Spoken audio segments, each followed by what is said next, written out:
नहीं दिखाने का नहीं नहीं कैसे कैसे पढ़ाते हैं वहां से देख लो क्या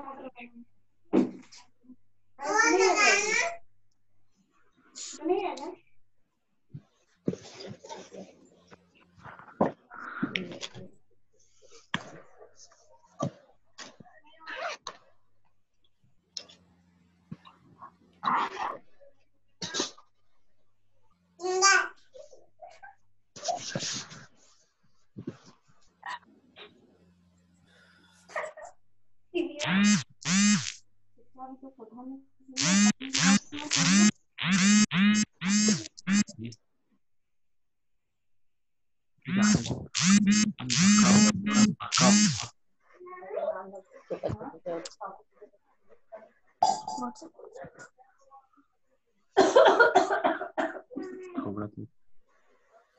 चलो चालू करते हैं।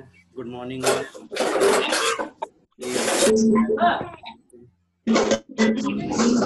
जो लोग ऐड नहीं हो पा रहे वो थोड़ा सा नेटवर्क में जाए है ना, यहाँ पे वेटिंग बता रहा है तो थोड़ा सा नेटवर्क में हो जाए। शायद कुछ लोगों के यहाँ नेटवर्क अच्छे से नहीं मिल पा रहा है।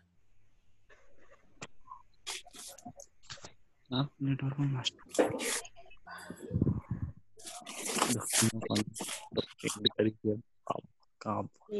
त्रिवेणी हो गई, साक्षी हो गई, जसिका हो गई। ठीक है ठीक है ठीक है, आज काफी बच्चे हैं। ये बरखा हो गया, मोनिका उइके और रेडमी के वाले कौन है? ये नेटवर्क में नहीं। चलो ठीक है, हम लोग ज्यादा वेट नहीं करते हैं।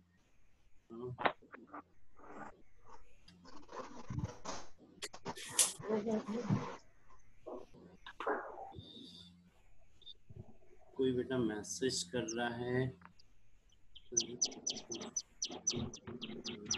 हाँ बेटा, सेंड करने का बोला था। ये प्राची बोल रही है, लेकिन मेरे को व्हाट्सएप पे किसी ने मैसेज नहीं किया तो फिर मैं कहाँ से करूँ? यहाँ पर मैसेज सेंड नहीं होता है।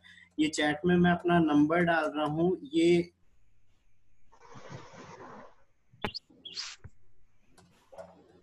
ये चैट में मैंने अपना नंबर डाल दिया बेटा, प्राची और मानसी। तो इस पर आप लोग व्हाट्सअप कर दीजिए कि उधर से नोट सेंड करो, तो मैं स्लाइडें सेंड कर दूंगा, है ना। और ये स्लाइड में भी नीचे की साइड मेरा नंबर दिख रहा है, उस पर आप लोग मैसेज करिए तो मैं आपको कर दूंगा, है ना।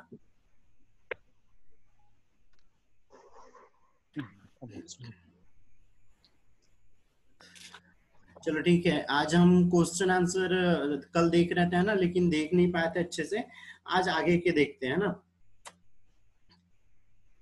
ये दिखाई दे रहा है थर्ड क्वेश्चन, है ना। तो थर्ड यहाँ मेरे को नहीं दिख रहा है। पशुपालन तथा पादप प्रजनन प्रोग्राम्स उदाहरण है, किसके उदाहरण है ना। मतलब हम एक चयन पढ़े थे, डार्विन में चयनवाद पढ़े थे, तो उसमें हमने क्या पढ़ा था कि प्रकृति चयन करती है।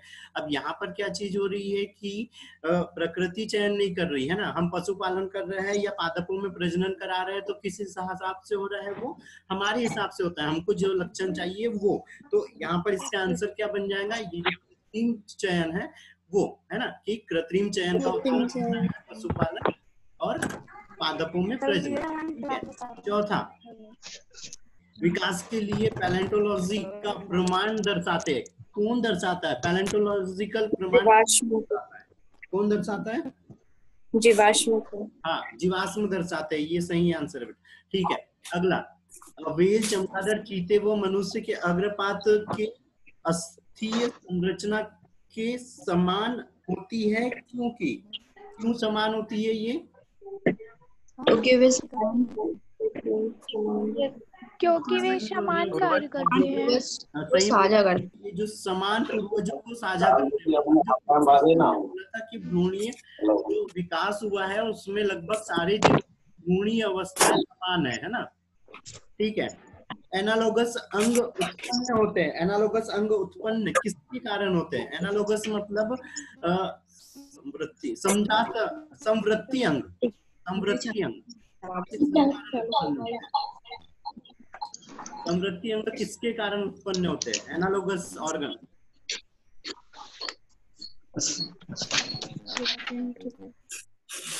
बताएगा कोई,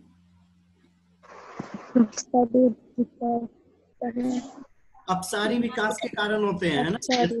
डार्विन उसमें क्या बोला था, जैसे वो फिंच थे, उनकी चोंच कैसी थी, अलग अलग प्रकार की, तो पेड़ में अगर गड्ढा करना था तो अलग थी, कोई सिर्फ दाना को चुगने के लिए कर रहा था, तो खाने के लिए चोंच उनकी रूपांतरित हुई थी। तो जो समवृत्ति अंग है, जिनकी संरचनाएं समान हो रही लेकिन कार्य अलग अलग होते हैं, वो किसके कारण होते हैं, अपसारी उद विकास होते हैं ना, एडेप्टिव रेडिएशन।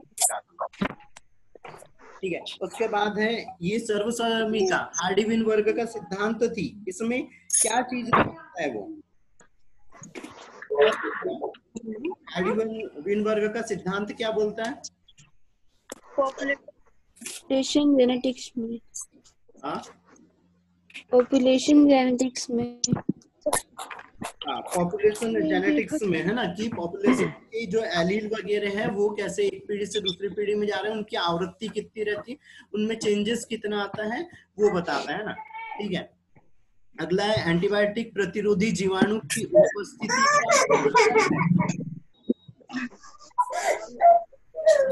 इसका आंसर है समष्टि में पूर्ववर्ती विविधताओं का, है ना, कि जैसे हम वो मच्छर के लिए बताया था कि अगर हम एक जैसे अगर डीडीटी अगर यूज कर रहे थे तो कुछ टाइम बाद मच्छरों में उसके प्रति प्रतिरोधक हो गई थी ना, और वो डीडीटी से नहीं मर रहे थे। जैसे अगर हम घर में भी अगर ये गुड नाइट वगैरह एक जैसी कॉइल अगर यूज करते हैं तो वो कुछ टाइम बाद उसके प्रति अनुकूलित हो जाते हैं और मरते नहीं है ना। तो किसके कारण, पूर्ववर्ती विविधताओं के कारण, तो उसमें पहले से कौन सी विविधता आ गई है उसके कारण वो है, कोई भी एंटीबायोटिक प्रतिरोधी अगर कोई जीवाणु हो गया तो कि वो अनुकूल हो जाता है उस जीवाणु के प्रति। ठीक है। अगला है जीवन का उद्विकास दर्शाता है कि जीवन रूपों में गति करने की प्रवृत्ति होती है, जल से थल में, हाँ, क्योंकि हमने जो बोला था कि पृथ्वी पर क्या था, प्रेशर वेट बना और उससे फिर नए जीवों की, मतलब उसमें फिर एम्फीबियन बने, फिर रेप्टाइल्स बने, तो इस तरह से अलग अलग जीवों का विकास होते गया। तो कहाँ से, जल से थल, तो इसका आंसर क्या डी हो गया, है ना। ठीक है। उसके बाद विविपेरिटी को अधिक विकसित माना जाता है, अधिक माना जाता है। देखो हमने अंड प्रजक और सजीव प्रजक बोले थे, तो वो बोल रहा है कि सजीव प्रजक कैसे ज्यादा विकसित है ना। अंड प्रजक में क्या हो रहा था कि वो जीव जैसे कि वो अंडे में रह रहा था, उसके पितृ संरक्षण नहीं होता है ना, जबकि इधर ओविपेरी में क्या हो रहा था, पितृ संरक्षण हो रहा था। मतलब ये जो विविपेरिटी जो जीव है वो क्या है, अपनी माता के साथ में सुरक्षित रहते हैं। मतलब इसका आंसर है माता के शरीर के अंदर सुरक्षित रहते हैं तथा उनके पैदा होने के बाद भी उनकी देखभाल की जाती है, जिससे उनके जीवित रहने की संभावना बढ़ जाती है। और इसी को क्या बोलते हैं, पैतृक केयर की। कोई जीव जब अपने शिशु की देखभाल करता है तो उसको उसका पैतृक संरक्षण बोलते हैं ना, पेरेंटल केयर।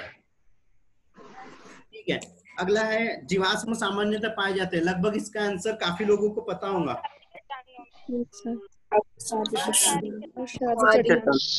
हाँ, अवसादी चट्टानों में ना काफी बार पूछा है ये। ठीक है, अगला एम एन रुधिर तंत्र के लिए एम तथा एन एलील की, मतलब ये क्या है, एम एन यहाँ पर क्या बोल रहे हैं, हम दो एलील बोल रहे हैं। जैसे हम एलील सामान्यतः क्या ले रहे थे, जैसे एक्स मतलब ए ले रहे थे, उधर हीमोफीलिया में सी ले रहे थे, है ना। कलर ब्लाइंडनेस सी ले रहे थे, हीमोफीलिया में ले रहे थे। वैसे यहाँ पे दो एलील है, उनकी आवृत्ति, तो इसकी आवृत्ति निकालने के लिए वो जो सर्वसमीकरण हमने a square b square plus 2ab = 1 वाला है, उससे जब सॉल्व करो तो फिर यहाँ पर इनकी आवृत्ति आ जाएंगी 42। एक्सप्लेनेशन भी मैं डाल दूंगा अलग से, है ना, कैसे उसको सॉल्व करना है। ठीक है, अगला क्या, कोई कुछ बोल रहा है?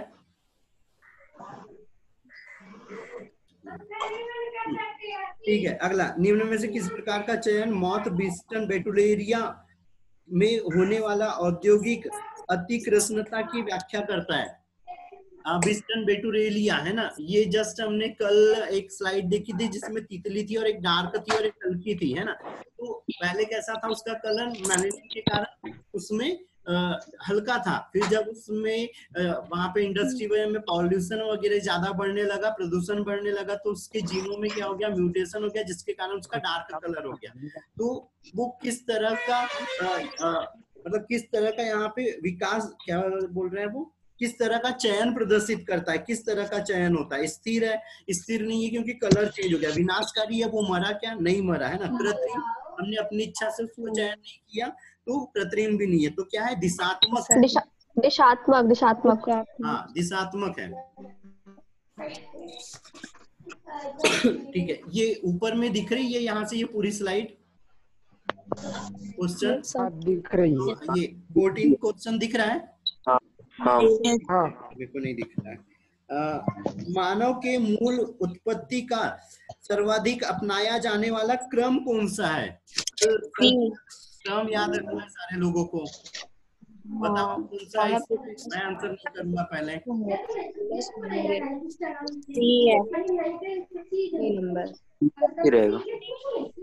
कौन सा है? सी। एक सेकंड देखने दो। हाँ ठीक है, रामापैथिकस, फिर ऑस्ट्रेलियोपैथिकस, उसके बाद होमो इरेक्टस और लास्ट में आ जाता है होमो सेपियंस, है ना। इस बेटा याद रखना। दूसरी चीज ये भी याद रखना है, यहाँ इस वाले चैप्टर का नहीं है, वो है कौन से, 3rd चैप्टर का, मानव में प्रजनन। वहां पे शुक्राणु कहाँ से बन रहा है और कहाँ तक पहुंच रहा है ना। उसमें निषेचन का सीक्वेंस दिया रहेगा, युग्मक जनन विकसित हो रहे हैं, फिर उसमें उसके बाद वो सेमिनिफेरस शेड्यूल में जा रहा है, हो रहा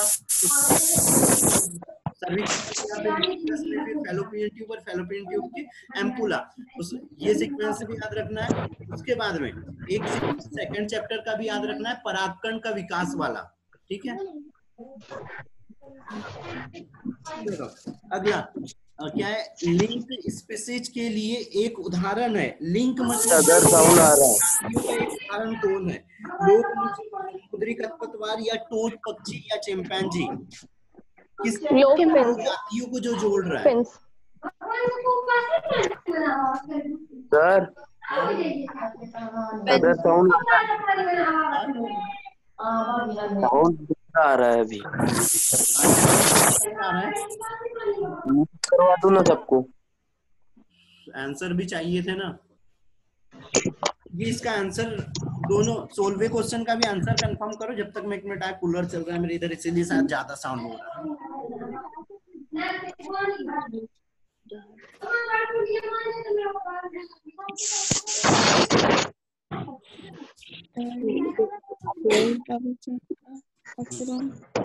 ठीक है, क्या है इसमें? दो जातियों को जोड़ने वाले चिंपैंजी है ना, वो किसको जोड़ रहा है? उधर होमो इरेक्टस को जोड़ रहा है और साथ में होमो सेपियंस को जोड़ रहा है ना।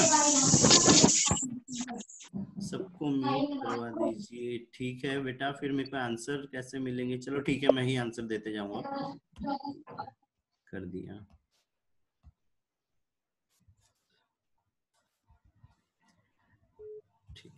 ठीक है, तो चिंपैंजी है ना, बताया दो लोगों को, दो जातियों को जोड़ रहा है वो, है ना।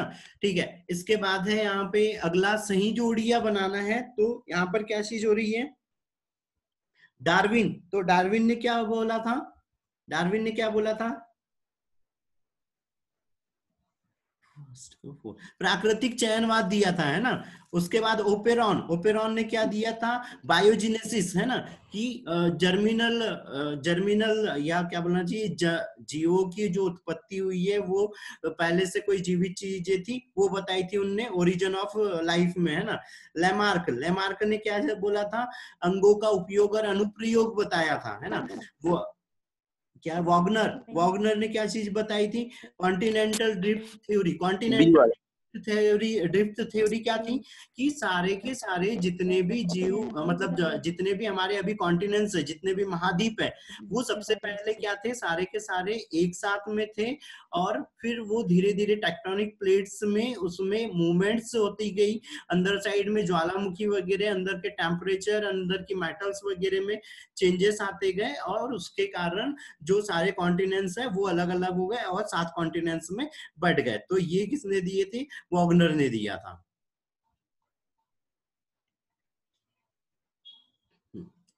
ठीक है, नेक्स्ट पे चलते हैं।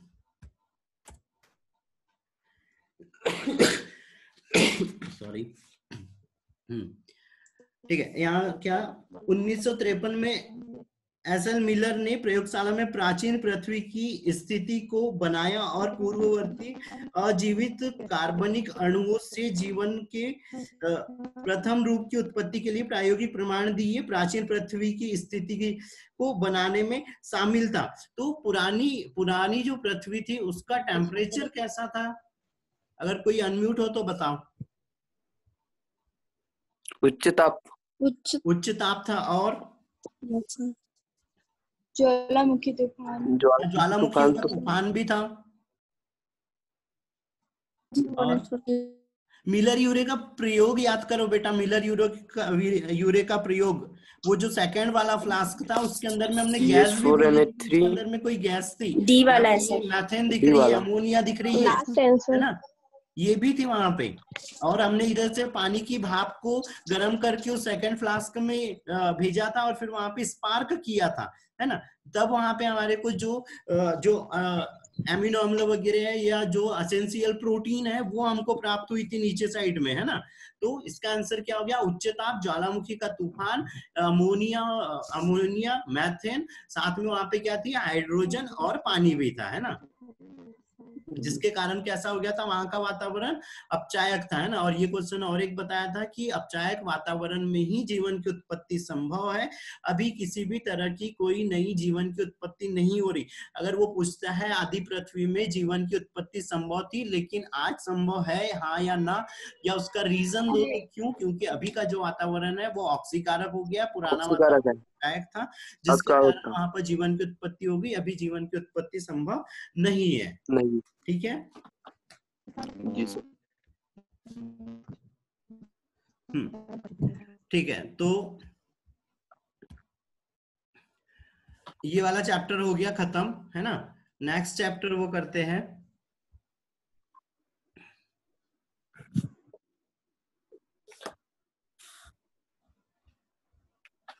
अच्छा, यहां तक किसी को कोई डाउट है तो बोलो बेटा।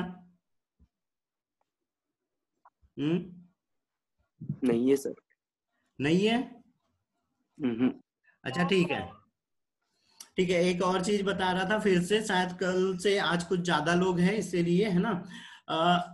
जो नीट की डेट है ना, वो 26 जुलाई डिसाइड कर दी गई है ना। तो 26 जुलाई से नीट के एग्जाम उस दिन हो सकते हैं, है ना। तो उसके लिए तैयारी कर लो। साथ में जो बच्चे 12th में हैं, 12th के एग्जाम भी जल्दी ही होंगे।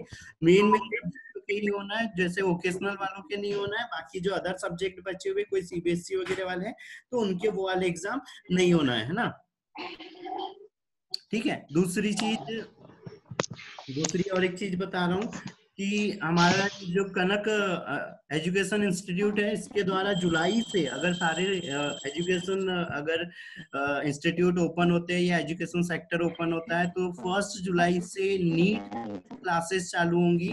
लेकिन वो क्लासेस रहेंगी 2021 के लिए।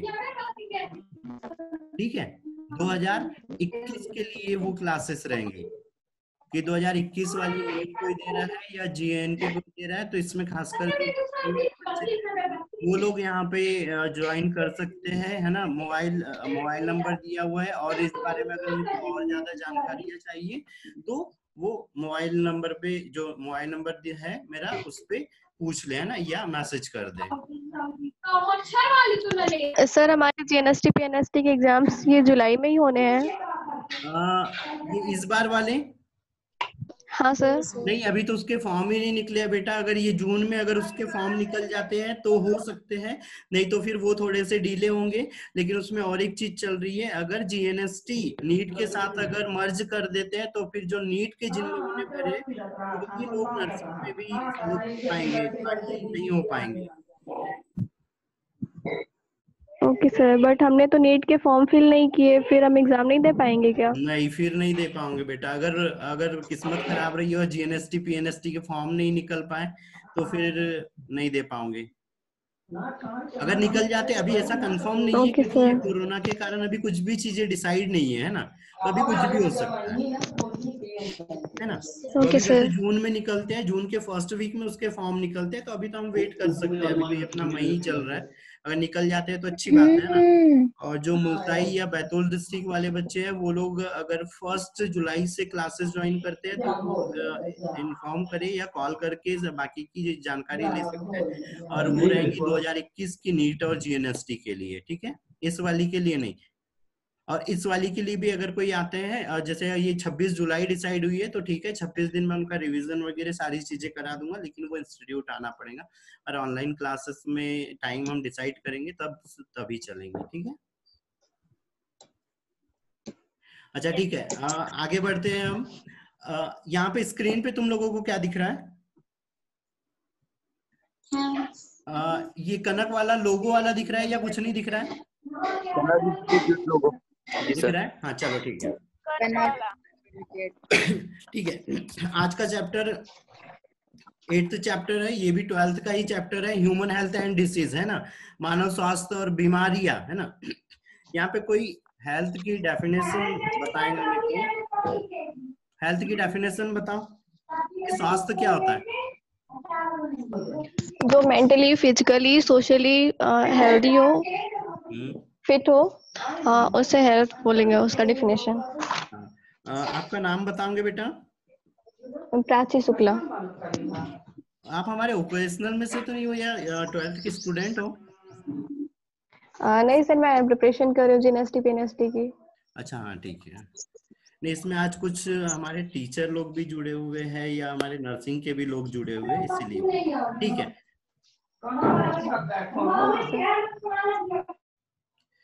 चलो ठीक है। आज का चैप्टर है ह्यूमन हेल्थ एंड डिसीज, है ना। यहाँ पर अभी चीज याद रखना, थोड़ा सा पॉइंट नोट करते हुए चलना है, थोड़ी चीजें बताते चलूंगा, बहुत ज्यादा डिटेल में नहीं चलेंगे, है ना, ताकि आज ये चैप्टर खत्म हो जाए, है ना।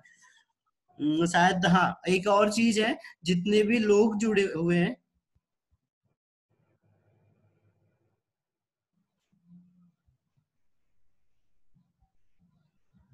आवाज नहीं आ रही है क्या? आवाज आ रही है मेरी? आ रही है मोहित, आवाज आ रही है मेरी? Yes sir.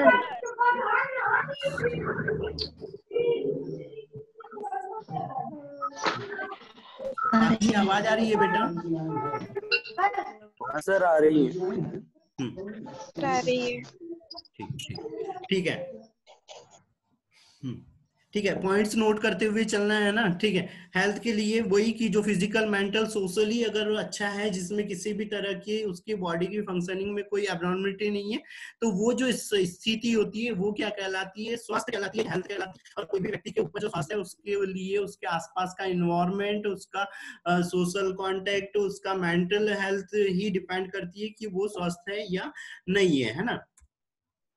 ठीक है, फैक्टर क्या क्या इफेक्ट करते हैं, फैक्टर्स नोट करो किस किस के कारण हेल्थ यहाँ पे प्रभावित होती है। तो फिजिकल फैक्टर मतलब जैसे हमारे आसपास का एनवायरनमेंट हो गया, टेंपरेचर हो गया, एयर हो गई, लाइट हो गई है। सोशल एनवायरनमेंट में क्या चीज हो रही है कि हम कैसे एक दूसरे से मिल रहे हैं, हम कैसे बात कर रहे हैं, हमारी कम्युनिटी का एरिया कैसा है, कौन से हम किस तरह से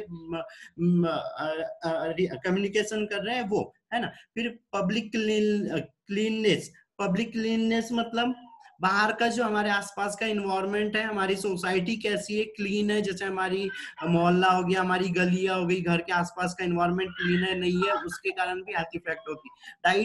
डाइट में पता ही है सब लोगों को, अगर अच्छा भोजन खाएंगे तो अच्छे रहना। इकोनॉमिक कंडीशन कैसे, कोई थोड़ा सा कुछ बोल पाएंगे इस बारे में?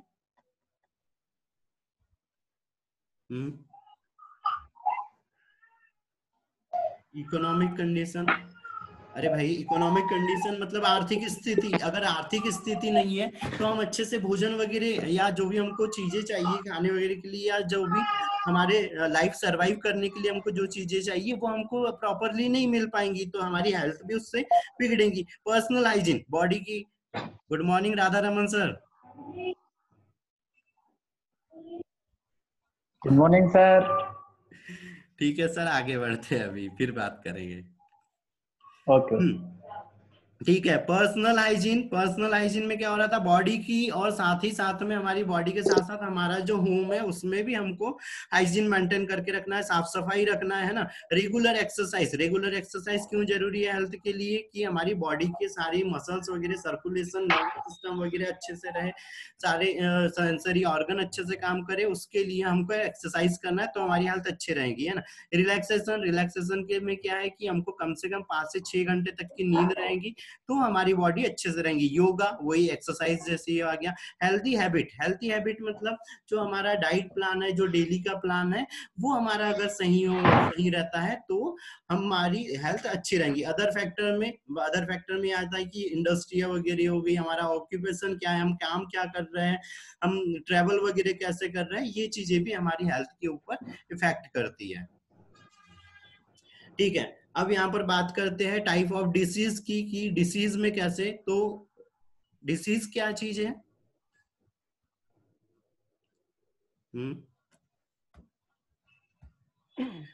बॉडी में उत्पन्न एक अतिरिक्त यह विकार जो जिससे बॉडी सही से काम न करे। हाँ, रोग या डिसीज वो कंडीशन होती है जिसमें हमारी बॉडी के कोई फंक्शन वगैरह अच्छे, मतलब जो बॉडी के जो फंक्शन है या जो सिस्टम है वो अच्छे से नहीं होता, उनमें किसी तरह का डिस्टरबेंस आ जाता है, तो वो कंडीशन क्या कहला रही है? डिसीज कहला रही। फिर यहाँ पे ये नोट करते चलना है सारे बच्चों को, है ना। जी सर। ठीक है, पहला क्या है? कंजेनाइटल डिसीज, है ना। कंजेनाइटल डिसीज में ये चीज हो रही है कि जो जन्मजात हमारे अंदर हमारे बॉडी में उत्पन्न होती है। जैसे हमने कई बार देखा बच्चे लोगों को, छोटे बच्चे हैं, है ना, तो उनमें कभी कभी पीठ के ऊपर कभी कुकड़ जैसे निकल जा रहा है, या किसी को बेबी को डायबिटीज है, या किसी की मदर अगर एड्स वगैरह या कोई इन्फेक्शन से इन्फेक्टेड थी तो वही इधर बेबी के अंदर भी आ जा रहा है, तो वो डिसीज क्या कहला रही है? कंजेनाइटल कहला रही है। साथ में जो अनुवांशिक बीमारियां हो रही है, जैसे हीमोफीलिया हो गया, कलर ब्लाइंडनेस हो गई, ये भी क्या हो रही है? कंजेनाइटल डिसीज है। और लेकिन किसके कारण हो रही है? Gene mutation. और म्यूटेशन के बारे में कल बताया था कि डीएनए के सीक्वेंस में जब चेंज आ जाता है तो वो क्या कहलाता है? उत्परिवर्तन या म्यूटेशन, है ना। और हीमोफीलिया और कलर ब्लाइंडनेस किसके कारण हो रहा है? एक अप्रभावी जीन के कारण, जब वो वहां से गायब हो जा रहा है, डिलीटेशन हो जा रहा है, तो उसके कारण हो रहा है ना। ठीक है। दूसरा कंजेनाइटल में आता है डिसीज बाय क्रोमोसोमल म्यूटेशन। तो क्रोमोसोमल म्यूटेशन मतलब गुणसूत्र में कोई चेंजेस हो जा रहा है, या तो उसका स्ट्रक्चर चेंज हो जा रहा है, कोई पार्ट चेंज हो जा रहा है, या तो फिर कहीं से क्रोमोसोम का कोई भाग डबल कॉपी हो जा रहा है, तो उसके कारण। और उसमें क्या आ जाते हैं, Down syndrome, Klinefelter syndrome, Patau syndrome, ये और भी सिंड्रोम है ना। ठीक है, ये कंजेनाइटल थी जो जन्मजात हो रही थी, जन्म से ही बेबी के अंदर में उपस्थित रहती है। दूसरी एक्वायर्ड डिसीज। एक्वायर्ड हमने एड्स में पढ़ा था। एक्वायर्ड का मतलब क्या हो रहा था, उपार्जित, है ना, बाहर से जो आ रहा है वो। तो एक्वायर्ड डिसीज मतलब बाहर से जो हमारी बॉडी में आ रही है वो वाली डिसीज हो रही। तो इस एक्वायर्ड में फिर यहाँ पर दो टाइप हो रहे हैं, कम्युनिकेबल और नॉन कम्युनिकेबल। कम्युनिकेबल मतलब क्या चीज हो रही, जो संक्रामक डिसीज जो एक पर्सन से दूसरे पर्सन में फैल रही है किसी माध्यम के द्वारा, तो वो क्या कहला रही है, यहाँ पे संक्रामक डिसीज कहला रही है। ठीक है। एक चीज और है, अभी जो टाइम बचा हुआ है वो सिर्फ 8 मिनट बचा हुआ है। 8 मिनट के बाद ये कॉल मतलब ये क्लास एंड हो जाएंगी अपने आप ही। तो उसके बाद 10:50 से फिर से कनेक्ट करना है, तो उसमें फिर हम और आगे बढ़ेंगे ना। सारे लोग ध्यान से सुन ले, 10:50 में फिर से सेम आईडी सेम पासवर्ड है, क्योंकि इसमें 40 मिनट की टाइम लिमिट है और उसमें से अब सिर्फ 8 मिनट बचा है ना। तो 10:50 पे फिर से सब लोग कनेक्ट करेंगे। ठीक है। कम्युनिकेबल डिसीज, तो ये बताई संक्रामक बीमारी है जो एक पर्सन से दूसरे पर्सन में फैल रही है ना। फिर इसमें कॉजेटिव एजेंट के द्वारा रहती है। कॉजेटिव एजेंट मतलब जिनका ट्रांसमिशन हो रहा है किसी माध्यम के द्वारा, जैसे बैक्टीरिया हो गया, वायरस हो गया, हेलमिंथिस हो गया, फंगाई हो गया, ये जब बॉडी में इंटर कर रहे हैं और तब कोई हमारे बॉडी में डिसीज हो रही है। लेकिन कौन से वाले एजेंट, जो एक तरह से लाइव एजेंट है वो। दूसरे रहते हैं इसमें नॉन कॉन्जिटिव एजेंट, मतलब जैसे कोई धूल वगैरह के कण हो गए, परागकण वगैरह हो गए, पॉलन ग्रेन वगैरह हो गए, वो बॉडी में जा रहा है तो उत्पन्न हो रही है, तो वो क्या कहलाती है, नॉन पॉजिटिव एजेंट द्वारा उत्पन्न हुई डिसीज, है ना। फिर दूसरा प्रकार है नॉन कम्युनिकेबल और नॉन इंफेक्शियस डिसीज, है ना। तो इसमें क्या आता है, डेफिशिएंसी वाली। डेफिशिएंसी मतलब बॉडी में किसी पदार्थों की कमी हो जा रही है, जैसे विटामिन हो गया या प्रोटीन हो गया या किसी तरह का कोई हार्मोन हो गया, एंजाइम हो गया, उसका अगर सिक्रेशन नहीं हो रहा है और बॉडी में उस पदार्थ की कमी हो रही है, तो डेफिशिएंसी वाली डिसीज, कमी के कारण होने वाले रोग रहते हैं कुछ, है ना। जैसे प्रोटीन माल न्यूट्रिशन हो गया, प्रोटीन की कमी के कारण हो रहा है ना। कलर ब्लाइंडनेस, वो ब्लाइंडनेस हो रही है ना।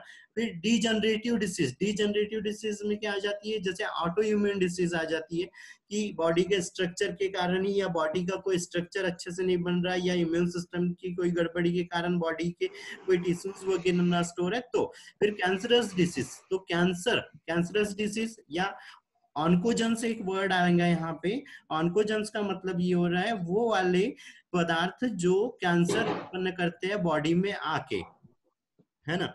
उसके बाद एलर्जिक डिसीज, एलर्जी जैसे हाइपर सेंसिटिविटी हो गई, है ना, एलर्जी होगी, बॉडी में कोई बाहरी सब्सटेंस जा रहा है और फिर हमारी बॉडी में कोई एबनॉर्मलिटी उत्पन्न कर रहा है, तो ये होगी नॉन कम्युनिकेबल, जो एक पर्सन से दूसरे पर्सन में नहीं जा रही है, सिर्फ एक उसी पर्सन की बॉडी में रह रही है ना। ठीक है। कॉजेस क्या क्या हो सकते हैं, मतलब एटियोलॉजी या एजेंट जिनके कारण बीमारियां उत्पन्न हो रही। तो सबसे पहले क्या है, बायोलॉजिकल है ना। बायोलॉजिकल में क्या चीज आ जाएंगे यहाँ पे, बैक्टीरिया हो गया, वायरस हो गया। साउंड सही नहीं आ रहा है स्क्रीन पर। ये साउंड और क्वेश्चन वाला तो बहुत पहले हो गया ना। साउंड नहीं आ रहा है अच्छे से। आ रहा है सर। ये कुछ बच्चों ने मैसेज किया था, साउंड नहीं आ रहा है। अभी तो क्लियर है। खैर क्या स्क्रीन नहीं दिख रही? यस दिख रही है। स्क्रीन पे क्या दिख रहा है? कनक वाला लोगो। अब दिख रही है। ये कॉजेस ऑफ डिसीज आया कि कनक वाला ही लोगो है?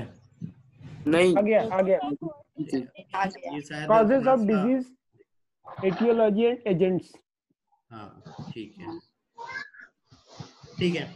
तो बायोलॉजिकल में सारे बैक्टीरिया, वायरस, फंगाई, जो भी प्लेटिहेल्मिन्थेस हो गए, प्रोटोजोआ हो गया, है ना, अमीबा की कैटेगरी के जितने भी वो यूनिसेल्युलर ऑर्गन हो गए, उनके कारण भी क्या हो रहा है, रोग उत्पन्न हो रहे हैं। केमिकल जैसे खासकर लेड हो गया, है ना, इस आर्सेनिक हो गया, जैसे इंडस्ट्रियल एरिया में कोई दूसरे इसी तरह के लेड जैसे कोई सब्सटेंस जो बॉडी में जा रहा है, तो भी वो यहाँ पे रोग या कोई डिसीज उत्पन्न कर रहे हैं। न्यूट्रिटिव डिसीज या न्यूट्रिटिव एजेंट मतलब जैसे प्रोटीन अभी बताया था, न्यूट्रिएंट वाले या पोषक पदार्थों की कमी और अधिकता के कारण भी बीमारियां हो रही। फिजिकल में कैसे, जैसे बॉडी का स्ट्रक्चर अच्छे से डेवलपमेंट, फिजिकल मैकेनिकल लगभग एक जैसे, कि उसके बॉडी के ऑर्गन वगैरह अच्छे से डेवलप नहीं हो पा रहे हैं, उसके बॉडी की फंक्शनिंग अच्छे से नहीं हो जा रही है, कोई एक्सीडेंट हो जा रहा है, कोई चोट वगैरह लग जा रही है, तो अगर ज्यादा लगी है या कहीं के बॉडी का अंदर का पार्ट कोई डैमेज हो गया, तो ये हो जाएंगे मैकेनिकल एजेंट्स, जिसके कारण कोई डिसीज हो सकती है। ये कृष्णा जी, आपको शायद अगर अच्छे से नहीं समझ आ रहा है तो आप व्हाट्सएप पे मेरे को मैसेज करना, तो मैं ये स्लाइड ही सेंड कर दूंगा।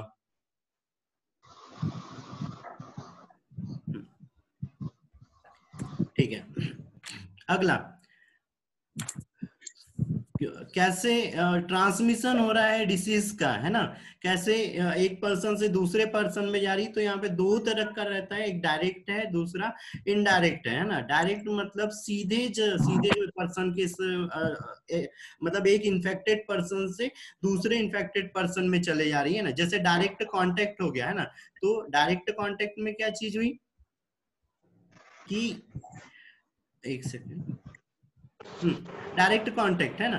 डायरेक्ट कांटेक्ट में क्या हो रहा है कि हम हाथ मिला रहे हैं, हग कर रहे हैं, किस कर रहे हैं, तो उसके कारण अगर वो पर्सन इन्फेक्टेड है तो दूसरे पर्सन में जा सकता है। ड्रॉपलेट इन्फेक्शन जैसे हम खांस रहे हैं, छींक रहे हैं, उसके कारण हमारी बॉडी से जो फ्लूइड या जो ड्रॉप्स निकल रही है वो जब दूसरे पर्सन में जा रही है तो वो सामने वाला पर्सन इन्फेक्टेड हो सकता है ना। कांटेक्ट विथ सॉइल, है ना, मिट्टी जैसे हम मिट्टी के संपर्क में आ रहे, जैसे टीटनेस हो गया, या टीटनेस जैसे हम क्या बोलना चाहिए, मिट्टी के कांटेक्ट में आ रहे, वो कील वगैरह मिट्टी में पड़ी हुई, फिर उस पे जंक लग गया, फिर वो लग गई हमको, हम मिट्टी में से कोई फूड मटेरियल जैसे आलू वगैरह हो गए निकाल के खा रहे हैं, तो उसके कारण। एनिमल बाइट, है ना, एनिमल बाइट में क्या चीज हुई कि कोई एनिमल है वो हमको काट दे रहा है, जैसे रेबीज होता है कुत्ते के काटने से, है ना। तो इस तरह से। फिर ये ट्रांसप्लेसेंटल ट्रांसप्लेसेंटल मतलब ये चीज हो रही जब बेबी की ग्रोथ हो रही है और वो मदर के अंदर में है, और मदर से उसकी बॉडी की जब डेवलप हो रही है तभी कोई इन्फेक्शन या कोई डिसीज वाली कंडीशन आ गई, तो वो ट्रांसप्लेसेंटल ट्रांसमिशन कहलाएगा। ठीक है, उसके बाद है इनडायरेक्ट। तो इनडायरेक्ट में क्या है, किसी वाहक द्वारा होने वाले, तो वाहक या वेक्टर बर्न डिसीज, है ना। तो वाहक द्वारा होने वाले में क्या चीज हो रही है कि कोई माध्यम चाहिए, जैसे मच्छी वो हो गया, मच्छी बोल रहे हैं, मक्खी हो गई, मच्छर हो गया, है ना, दूसरे कोई कीट वगैरह हो गए, तो उसके द्वारा, है ना। व्हीकल बर्न, जैसे हमने मच्छर देखा कभी, जब कुछ ऐसे इंसेक्ट हो गए, वो क्या है, अगर उसके अंदर में कोई डिसीज वाला कारक या कोई माइक्रो ऑर्गेनिज्म, तो उसके अंदर में वो बीमारी नहीं होती है, उसको किसी तरह की कोई एब्नॉर्मलिटी नहीं होती, लेकिन वो उसको ट्रांसफर कर देता है पर्सन में, है ना। एयर बर्न हो गया, हवा के द्वारा जो फैल रहा है। वाटर बर्न हो गया, वाटर के कारण जो जा रहा है। फूड बर्न हो गया, खाने के मटेरियल के द्वारा जो जा रहा है ना। फिर अनक्लीन हैंड, अच्छे से हाथ वगैरह साफ नहीं है, तो एसटीडी, सेक्सुअली ट्रांसमिटेड यौन संबंध वगैरह के कारण जो फैल रही है वो डिसीज। ठीक है, इसके बाद का अगली वाली क्लास में, क्योंकि टाइम खत्म हो गया, लास्ट 30 सेकेंड पर बचा है ना, तो 10:50 पे नई क्लास। ठीक है, 10:50 पे, इसी के आगे का बढ़ेंगे, है ना। जी sir. Yes sir. Yes sir.